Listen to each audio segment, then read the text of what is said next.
Merci de nous avoir choisis pour vous informer. Nous, c'est la radio-télévision Goma qui nous émettons dans la ville de Bukavu. Nous sommes dans la partie est de la République démocratique du Congo. Mesdames, Messieurs, bienvenue dans cette édition du journal sur les tam-tams numériques. Débutons cette édition du journal par cette actualité. Le Front commun pour le Congo FCC ne reconnaît pas les 3 juges récemment nommés à la Cour constitutionnelle.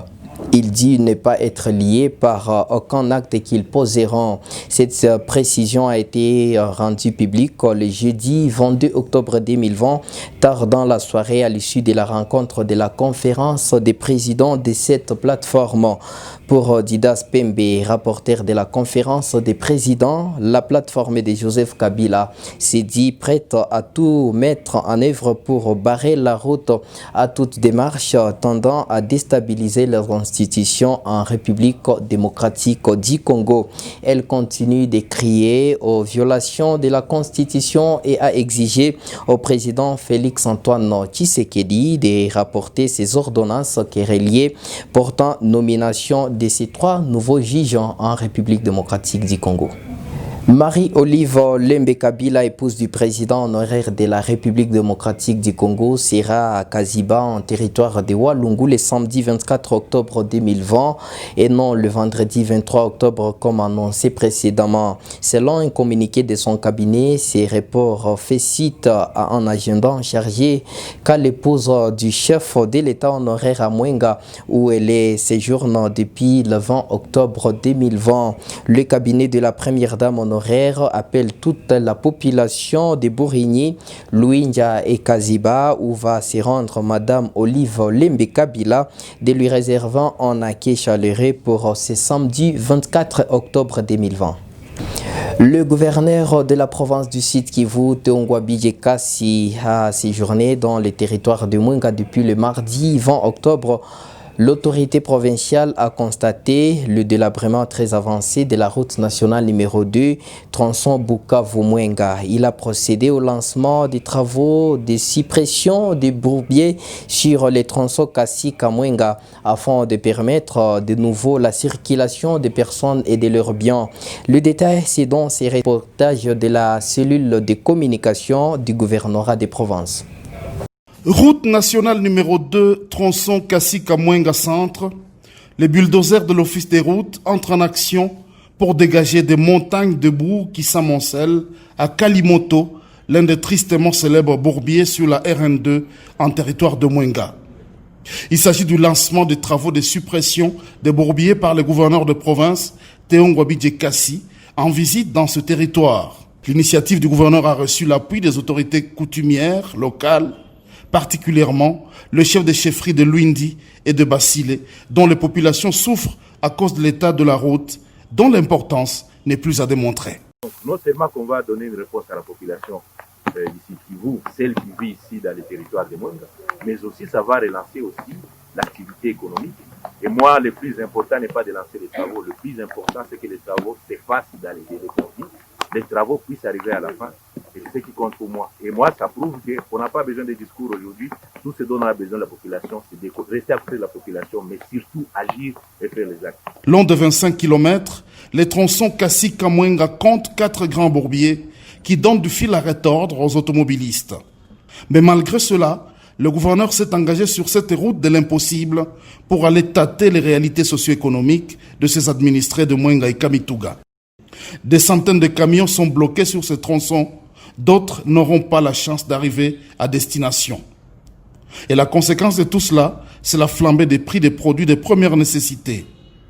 Ainsi, la réhabilitation de la route lancée par le gouverneur Teongwabi Jekasi est considérée ici à juste titre par la population comme celle de tous les espoirs.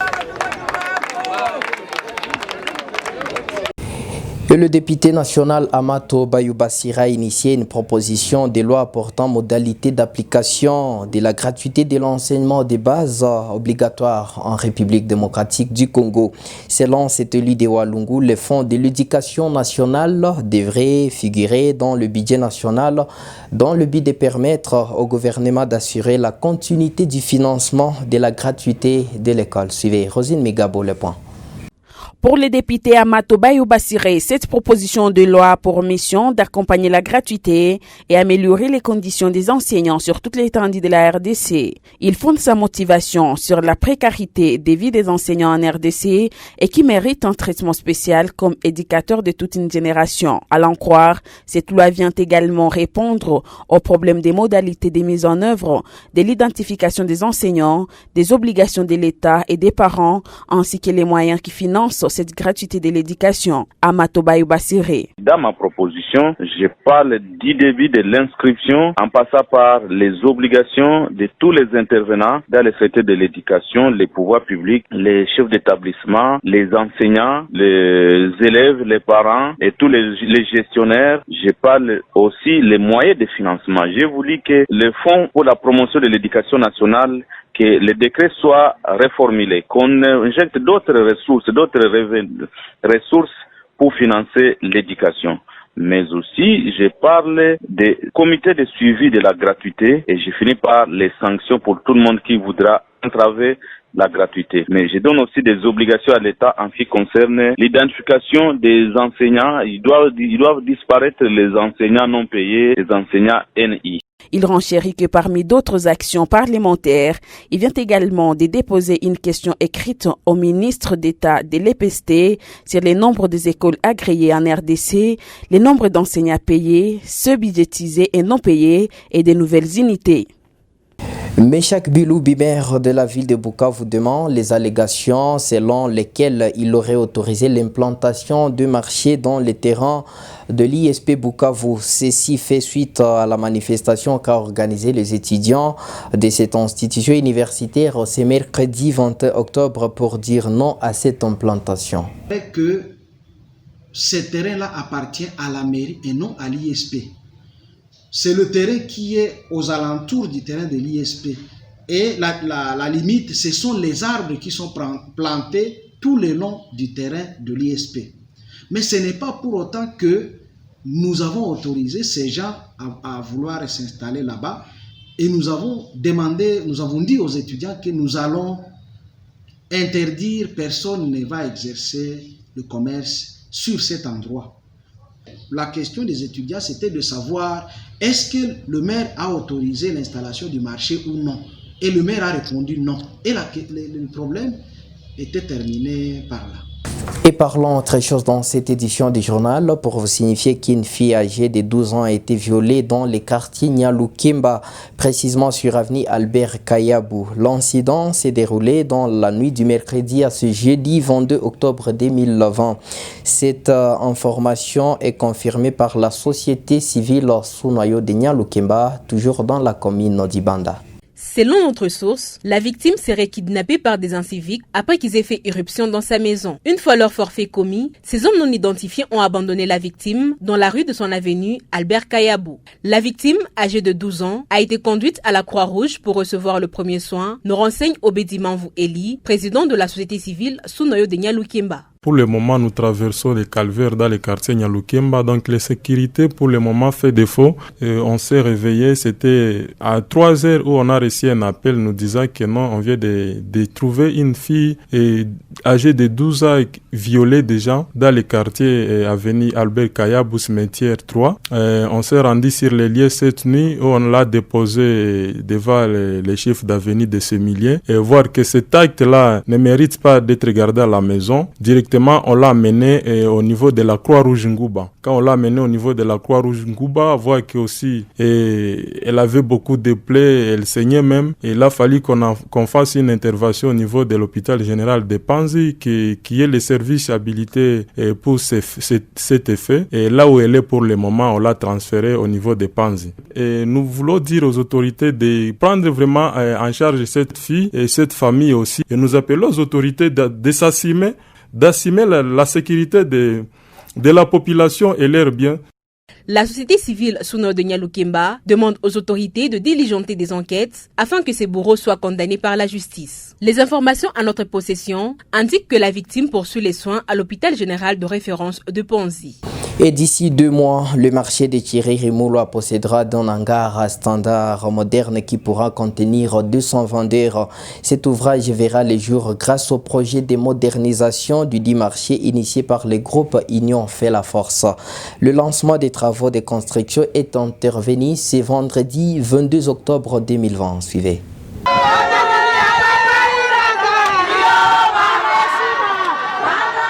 C'est le bourgmestre de la commune de Baguera, Patience Mbegeya, qui a posé la première pierre pour le lancement de ces travaux. Il salue l'initiative du groupe Union fait la force et promet d'accompagner les habitants de Chiriri dans les projets de développement. Une initiative de la communauté dans son entièreté. Le projet consiste à construire un hangar, un deuxième hangar. La communauté avait commencé, la communauté marchande, je veux dire, avait commencé déjà à réunir quelques contributions. Ils ont fait des travaux de routine, des travaux avec des moyens de bord.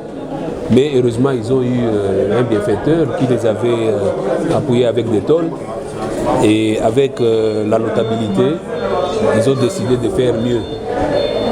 Nous, en tant que communauté, en tant qu'autorité communale, nous avons été associés parce qu'il s'agit d'un marché de la commune de Baguera. Nous avons été associés, nous avons été invités à ce lancement et nous sommes dit que nous devons accompagner cette action. Nous allons apporter notre contribution multidimensionnelle, en matériel, si possible même en finance, de manière à ce que ces projets ne durent pas longtemps. Le gros est déjà fait par les initiateurs, par les notables du milieu. C'est ici la place de remercier particulièrement M. Irada qui, nous, comme commune de Baguera, nous allons suivre de près les activités du début à la fin. D'après Irada Mparani, notable du milieu, la construction de ces hangars permettra aux commerçants de bien exercer leur métier car les eaux de pluie ont emporté plusieurs marchandises des vendeurs suite au mauvais état du marché. Et restons toujours dans les quartiers Chiriri pour vous signifier que le quartier Chiriri rencontre différentes difficultés qui freinent son développement. Selon Pacifique Moulou-Modérois, président de la société civile sous noyau de Chiriri, leur quartier est sous-développé par manque de leadership. Pacifique Moulou-Modérois s'est entretenu avec la radio-télévision Goma Kivu ce vendredi 23 octobre 2020. Ça fait plus de 8 mois que nous n'avons pas un chef du quartier. Et cela mène beaucoup de problèmes par rapport à la population. D'autres choses, depuis sa suspension, le bureau a été aussi fermé. Là où la population pourrait présenter ses condoléances et les moments les plus difficiles qu'il traverse. Donc nous avons des situations de sécurité qui règnent chez nous. Nous avons même le problème de ces leaders chippés qui ne se représentent pas parce que les acteurs de la société civile ont déjà rédigé plusieurs fois demandé aux autorités qu'ils puissent rétablir l'ordre à Chiriri et en même temps de nous faire un leader capable de diriger notre entité. La situation est revenue à la normale depuis l'après-midi du jeudi 22 octobre dans les hauts plateaux de Fizi, Mwenga. Après 3 jours de violents affrontements entre la coalition des miliciens Gumino, Twiganeho et Android contre les Maïmaï ayant fait au moins 20 morts de 2 côtés. Le détail, c'est dans cet élément de reportage rendu par Justin Mwamba. Selon différentes sources locales, les affrontements ont débuté depuis lundi dernier. La coalition conduite par le colonel déserteur Rukundo Makanika avait attaqué plusieurs villages du secteur d'Itombo, dans le territoire de Mwenga ainsi que dans le secteur de Lulenge, en territoire de Fizi près de Minembwe. Les villages attaqués sont entre autres Tabunde, Kukwe, Kashasha, Ibumba, Abangia, Iboul où des maisons ont été incendiées. Selon la société civile locale, au moins 20 morts ont été enregistrés parmi les protagonistes et ajoute que les éléments de Makanika FARDC se sont mobilisés pour attaquer plusieurs villages au même moment. Les sources du milieu évoquent un bilan de 16 corps ramassés du côté des éléments de Makanika et 4 Maïmaï tués. L'armée confirme à son tour ces affrontements sans toutefois donner des bilans, mais rassure que la situation est redevenue calme après son intervention. Un déplacement massif de la population a à nouveau été enregistré dans ce triangle, notamment à Mikenge, Nakiele, Kangouli, Itombe Forêt et certains habitants qui ont regagné cette semaine les villages Kipupu, Bilalombili, Mikenge et Kiseke dans les territoires de Mwenga, Kitacha et Sangani dans les territoires de Fizi sont retournés également dans la forêt. Mesdames, Messieurs, c'est par ici que prend fin cette édition du journal sur la radio-télévision Goma Kivu. Merci de nous avoir suivis. Merci également de rester fidèles pour la suite des programmes sur les tam-tams numériques. Émettant dans la ville de Bukavu, nous sommes dans la partie est de la République démocratique du Congo. Également à la radio, nous sommes online sur les www.rtnk.info. Merci de nous avoir suivis et à la prochaine. Au revoir.